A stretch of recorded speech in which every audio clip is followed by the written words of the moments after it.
Yo, what's going on, everyone? It's your boy King J. Now I know this video is different. We haven't had a video where me and Speedkicks have been in the same, not even in the same room, not even in the same screen. It's never happened. But we've been around from No, Tekken Tag 2. It's crazy. It's crazy. yeah. We've been needing to do this for a minute, man. Actually, you've been around since Tag Two. I've been around since Tag Two. I've been seeing you over there across the ocean doing your thing. I'm glad I can be on here. No, thank you very much. Thank you very much. If you lot don't know who Speedkicks is a phenomenal player, Harung player. He's retired now in Tekken 7, but in Tekken Tag 2, if you saw his come up and the way how he was, and just learning the game and understanding, then started seeing how his movement was, and just the way how he thought about Tekken was completely different to the way how everyone else. Well, I feel like you thought about it on the high level, but you just knew when to press your buttons, when to move, and when to. Do you know what I mean? I feel like that was how you kind of, processed your game plan. So, yeah, man, it's good to have you on board, man. And yeah, I've always admired the way how you play. Like, no, Thanks, not because you're just here. Like, I've always thought, yeah, the way how you just backdash move, and then you know how to move and stuff. It's gonna be fun. We're gonna talk some stuff. We're gonna talk about how you got into Tekken, why you retired, Tekken Tag 2 or Tekken 7, Harung, mash or skill based in Tekken 7, and 2D characters. And we're gonna maybe throw in some more stuff, but we're gonna roll it in. So tell me, man, what got you into Tekken?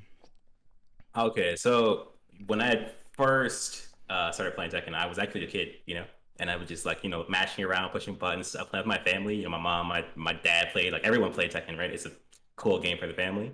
But then I didn't touch it for a while. And when I was about 15, one of my friends introduced me to competitive Street Fighter. And I played competitive Street Fighter for like a year. I played Street Fighter 4.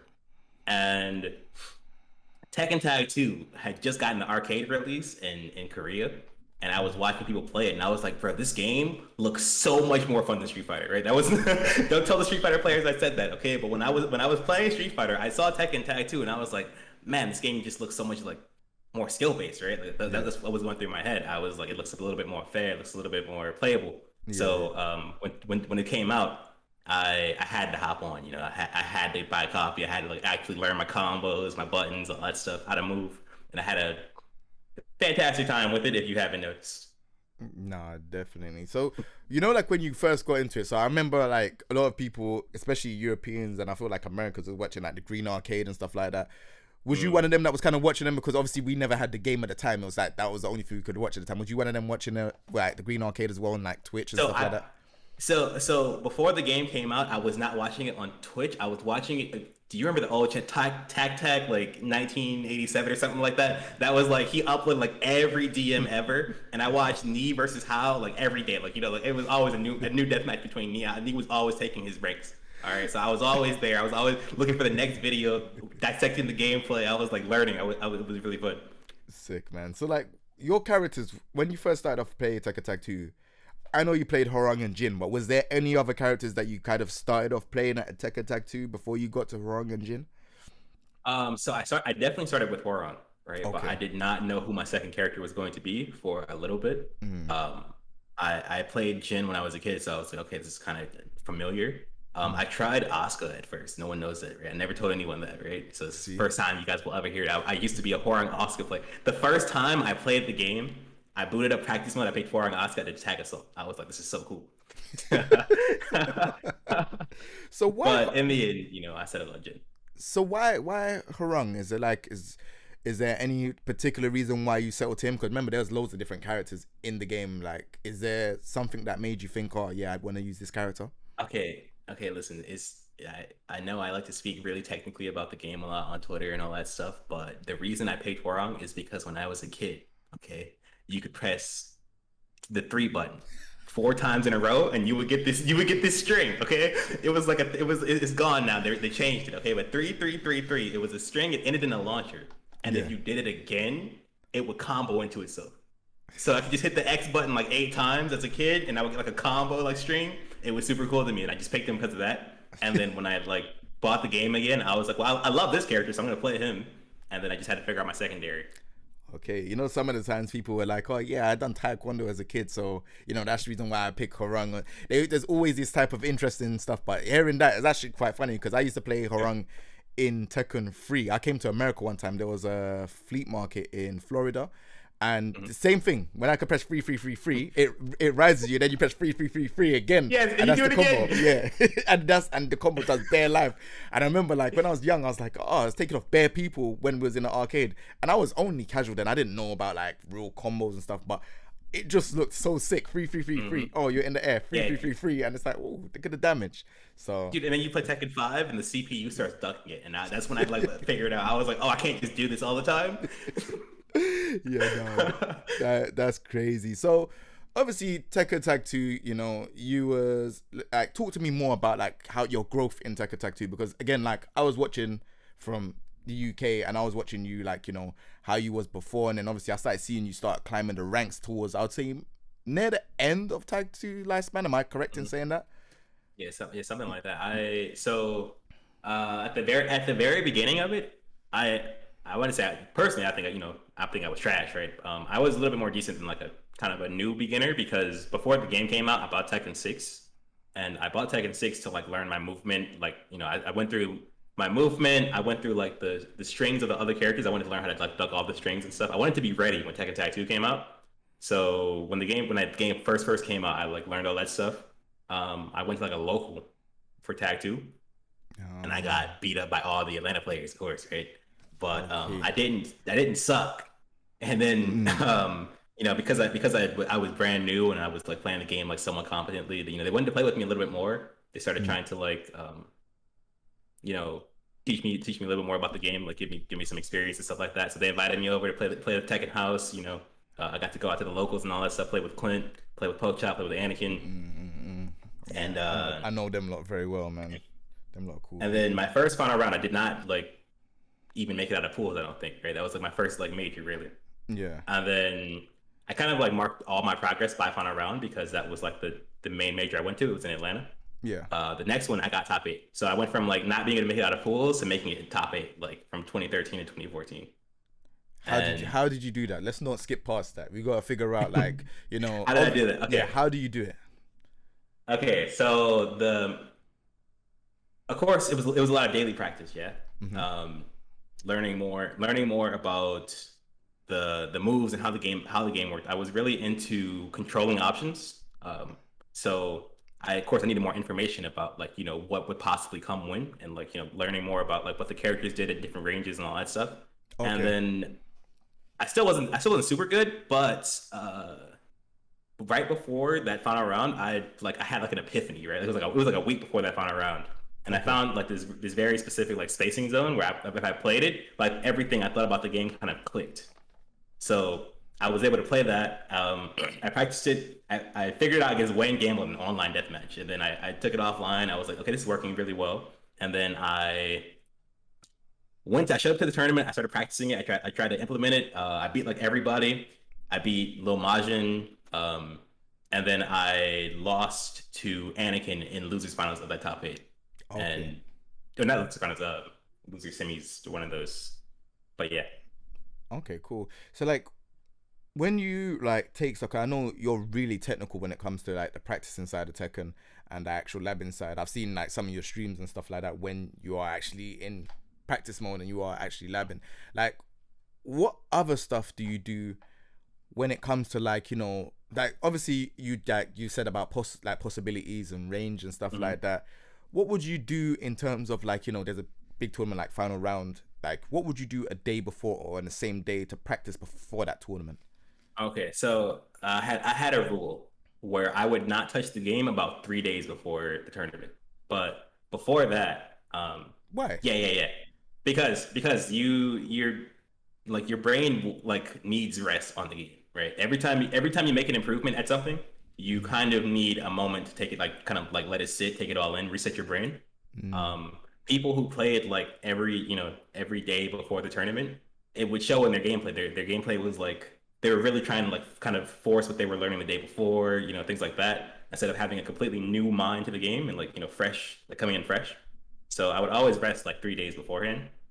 And then before that, I would like lab up like my, you know, see if I could figure out new situations based off what I thought I was going to come run into. You know, you can't really learn too much before the tournament. So you just want to kind of like check out your tech, right? Like make sure your tech is good. Make sure you get, you have cool setups, Oki, all that stuff, and then reset your brain. Take a break. That is so crazy to hear that, because you see, sometimes when I was getting in tournaments and stuff, sometimes I would be rushing at the start. I'm like, yo, like I just need to know. There's so many characters here. I don't know what I'm preparing for. Let me just put it in practice mode. Let me just load up some stuff. What stuff do I, punishment? Yeah. Obviously, optimal punishment in Tekken is really a big thing as well, especially at high level. Sometimes you'll block something and it's like, oh, I didn't punish it the right way because you're just not ready for it, or you're just unfamiliar with what frames. You know it looks unpunishable, but you just don't know what the exact, like how unpunishable it is. So Yeah, you wanna make sure you practice that stuff beforehand, right? You wanna make sure you know that stuff like second nature. And then before the tournament, you could learn a little bit more things like that, but whatever you learn is not going to be more beneficial than resting and resetting your mind. yeah, crazy. So kind of going off of that, obviously I know that you're known to be quite intelligent. So, obviously from young. Yeah, we're getting into that. You're getting into that. Talk us Okay. through that. I want to know like fully, because I saw something about it, and sometimes on the internet you see stuff and it's like, oh right, like like talk me through that, man, because Okay. I need to know, man. I need to know. Okay. To put the long story very short, when I was really young, my parents moved to Georgia. Um, they saw that the state was like the bottom state as far as public education goes. Instead of putting me in public school, they homeschooled me, and I Okay. learned really quickly. So we were just going through like lessons like really quickly. I was doing like two grades in 1 year type deal. And then by the time I was 11, I had like basically done all the high school math and all that stuff. And my mom couldn't teach me anymore, so she reached out to a college and they let me like take some classes there. And then by the time I was 13, I was like fully enrolled in that college. And then I graduated when I was 18. It's crazy. It's crazy. I want to run you through my run in school. So all right. So my run, I got put up a year when I was young. So like, I don't know. Okay. You lot have is it grade 3, grade 4? Because we talk it Yeah. like year 3, year 4, year 5, and I think America's a bit different. You lot do grade 3, Yeah, we grade call 4. it grades. Right. So I was in grade 3, but I was very naughty. So I got put up a year because my teacher really didn't like me. Then I had to wait for my year to come up, and then I went through primary school. That was fine. I done okay in that. And then in secondary school, I was naughty again. So like around, I'll say grade 9, year 9, I was doing college like once a week, and I was going into my secondary school like twice a week. So Mhm. that was just me being bad. But the only reason why I feel like I was being bad was because I feel like when you're younger, it's like, if when you're kind of I felt like I was intelligent, but I felt like I kind of was just like, what they're teaching me wasn't what I really want to learn. Do you Yeah, understand what I yeah, mean? yeah, exactly. So like, you know what? And I've always said, like, even from that young age, like even the teachers, they knew that I was really smart, but they were like, Mhm. oh, I've always said to them stuff that they were like, oh right, like he's too young to be saying that. Like I remember speaking to one of my teachers, and I was like, oh, why are you teaching us this? Because when I leave, I'm not gonna use any of this. I think they were talking about photosynthesis and all this stuff. Like they were teaching us like stuff Mhm. in science and stuff like that. I was like, oh, okay, cool.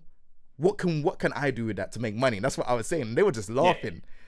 See, But that's what comes when they call us like, when they say like this kid's disruptive and this kid's like naughty and stuff like that, right? Like it's really just because the kid is too smart and he's like really bored with what you're teaching him.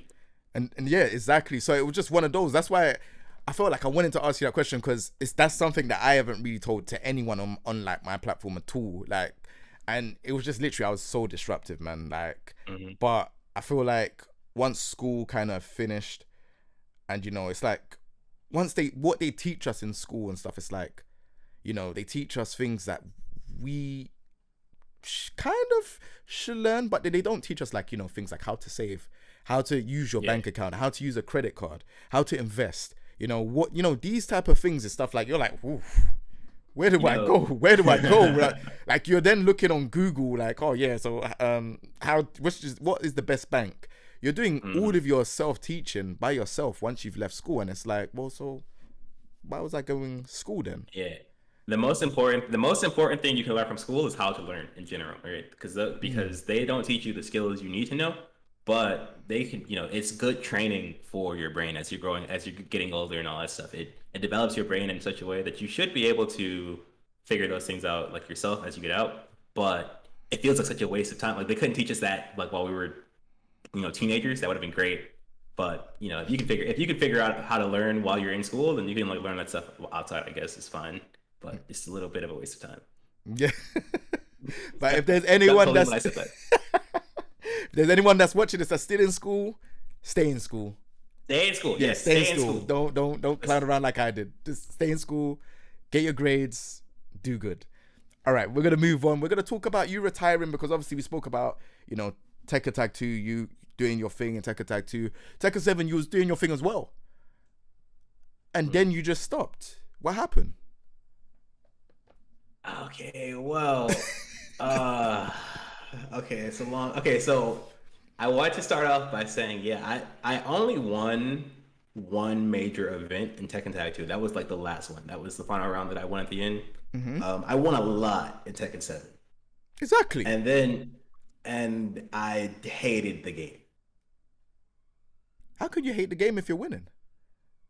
Because the game was badly designed competitively. The game is designed for spectators. And so as a player, I figured I should become a spectator, right? It's made for spectators. It's made to be enjoyed by people watching, not people playing. So I should stop playing it and I should just start watching it, yeah? No. You was winning. I started, it got hard. Okay, listen. Because at the beginning of the game, when the game first came out, I was winning a lot, and then as I was playing, I was noticing that like I was struggling with people I thought I should not have been struggling with, right? Like as far as the skill difference was, and I knew that eventually I was going to start losing to those people, right? And then and then the losses started coming in, and I'm like, okay, I need to adapt. The thing was the way that they were playing and the way that I would have had to adapt to the game wasn't fun to me. And I think that's like still the most important thing. It's a game, right? But it's a competitive game. But as a competitive player, you want whatever the game is asking you to do to be good at it. You want that to be fun. And the Tekken 7, I'm not a fan of the game. I'm not a fan of the way that the game is played at a high level. It's not really that entertaining to me, that thrilling. So I just, after a certain amount of time, I had enough. Especially when they released Leroy. I was like, oh, this game is really not for the players, it's for the spectators, and then I just retired. All right, we're gonna get into some questions because I took some stuff from that. All right, so first things first. When did you actually retire? Because I feel like it was season 3, but I'm unsure. Yeah. So it was season 3. I officially announced it in June of 2020. Okay. So it's been almost a year. Okay. I had planned on retiring since December of 2019. So you planned retiring from that long. So it wasn't just the fact that Leroy came, and it was literally like you was just thinking, look, you had enough of this game. You don't want to be, labbing stuff, and then people that you shouldn't be losing to, you're losing to. It's time to call it a day. Yeah, it was.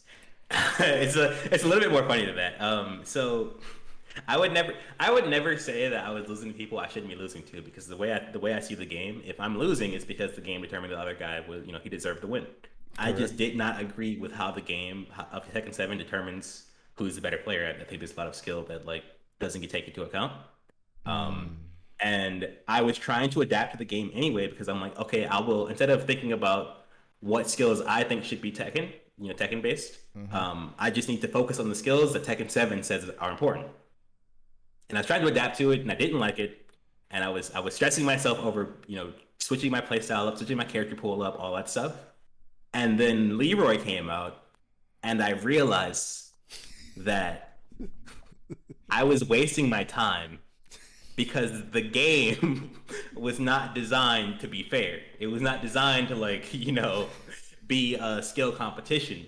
It was kind of designed to just it's designed for people to sit down, have fun, push buttons, and that's fine.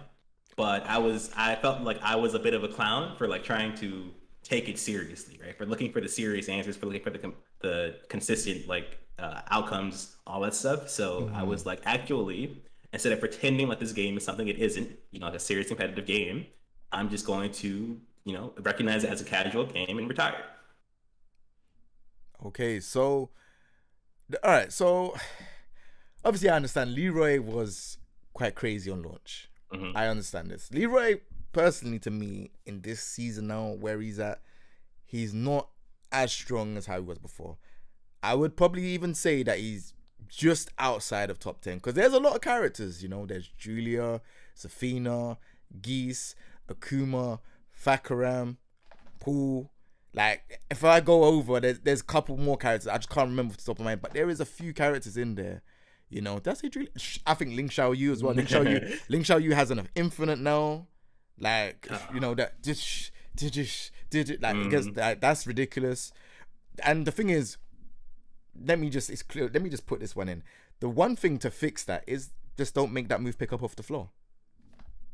Well, Namco is never going to revert anything in Tekken 7, right? They're only going to try to compensate for their own mistakes as opposed to saying, hey, we messed up, and like undoing it.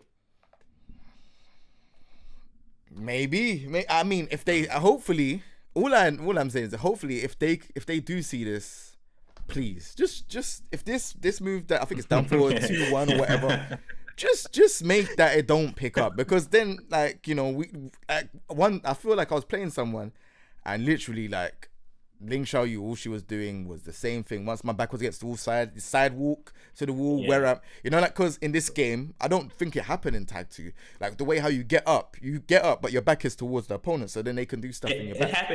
It happened in Tag 2 and Tekken 6, but the difference between those games and this one is that you didn't hold back. Like, if you held back, to stand up or whatever, like, you would back roll in the other games. In Tekken 7, you're more encouraged to stand up immediately because everything is grounded. And the down forward 2-1, as you said, is grounded now. It picks you up off the ground. I haven't labbed it fully, but I believe it's a mix-up. It's like an infinite mix-up. Basically, you can delay your tech roll when you're teching off of the wall. I know a lot of people don't know that. But you can like vary your timing in your tech roll. You can tech as soon as you like finish your slump, or you can like tech as your character like goes all the way to the ground. So basically, the Xiaoyu player, in order to hit you in the back, has to determine if you're going to fast tech or like slow tech, or stay on the ground. But if I stay on the ground, I get hit by all three hit. Yeah. If you get hit, if you stay on the ground, then you get hit by the down forward 2-1. If you fast tech, then you will eat a down forward 2-1 that was meant to hit you on the ground. And if you delay tech, then you can escape it based off of the timing that she's going for the down forward. It's dumb. I can't say it's anything other than that. It's pretty dumb. Yeah. But there's no compensation for it, Speedkicks. Don't make it sound more technical than what it is. I'm just saying you can get out of it, but there is no punish.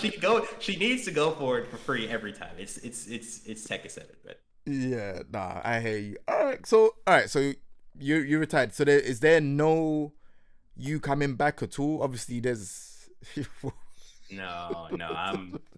I listen. I had a great 8 years with that series. Okay, it was a great run.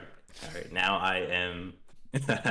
I'm living in an apartment by the beach, writing code for a living. I am so much happier than I was when I was competing in Tekken 7. I cannot stress it enough. I am really enjoying life right now.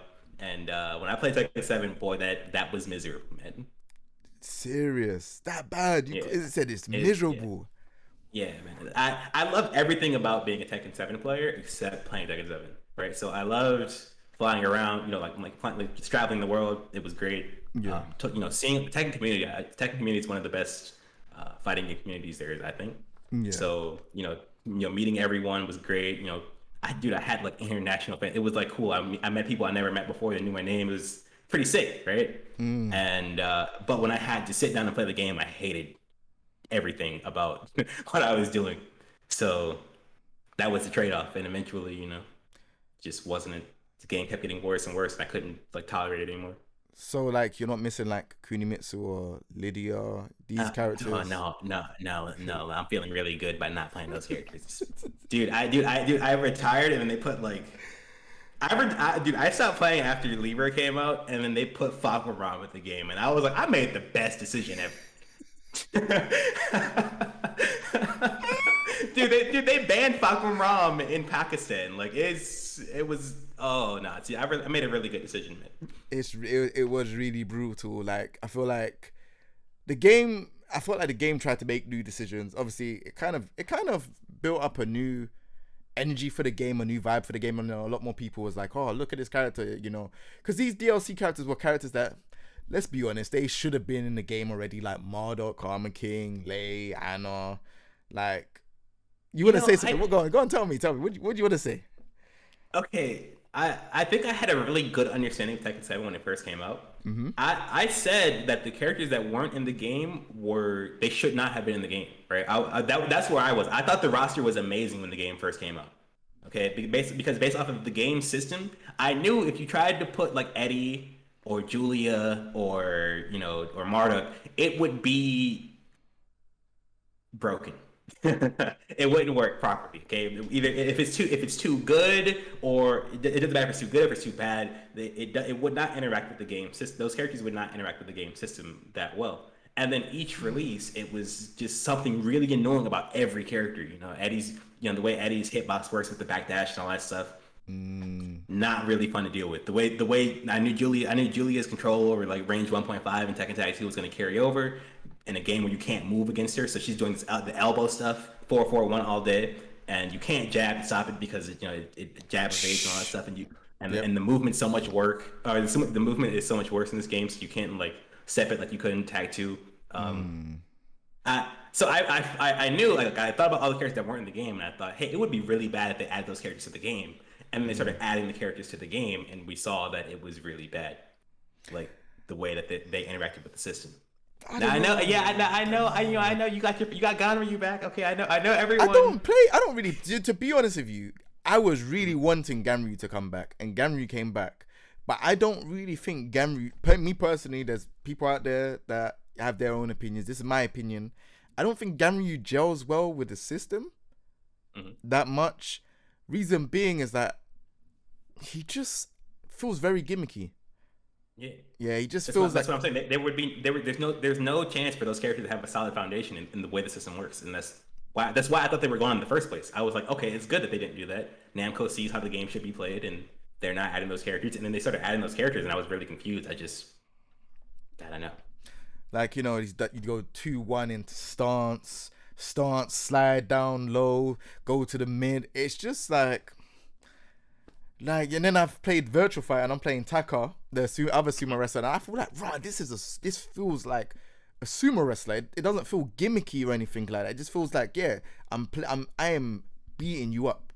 Whereas Ganryu's like, oh yeah, you didn't block low. Oh, so yeah, I got you. Oh, you had to guess. Do you know what I mean? So it's not like, and then like there's certain things like, for example, Ganryu's he got the 4-4-2 plus 3 throw, which is the throw down, or he's got the one where he carries you. And I've always thought that throw where he kind of carries you should be a one break, because it doesn't do that much damage. It kind of gives him like that kind of like throw kind of, he's got like a command grab game. And then he doesn't really have it in this game outside of his counter hit 4-4-2 or down 1+2. And it's like, well, you've given Dragunov a throw game, Harung has a throw game, Jin has a throw game, Kunimitsu has a throw game, Julia has a throw game, Steve has a throw game. Do I need to go on? Marduk should have a throw game, and Marduk King, Armor King should have a throw game. But these are characters that, do you know what I mean? Listen, it will get really annoying for you if you try to apply like logic to like the balance decisions. You kind of just have to accept that like some things are random. Okay, like Dragunov having a throw game, that was completely random to me. They didn't think about that when they changed the throw system. They didn't think about the fact that Forearm would have a throw game when they changed the throw system. They just changed the throw system and they said wherever your characters lands, they land. And Ganryu just landed on the wrong side of the system. This is what I'm saying. I don't feel like they implemented him in the system well. Because for him having 1+2 break throws makes no sense to me. It's like, why? Like, I know that, I think, he actually has a throw game. I just forgot. He's got the one where he throws you. Broken toy. He's got the one where he headbutts you and you go down, which is like the 2 break. And then he has the stone headbutt. So how does Heihachi have a better throw game Then Genryu. Man, listen, man, we can't just start complaining about Tekken 7 balance. We'll be here all day.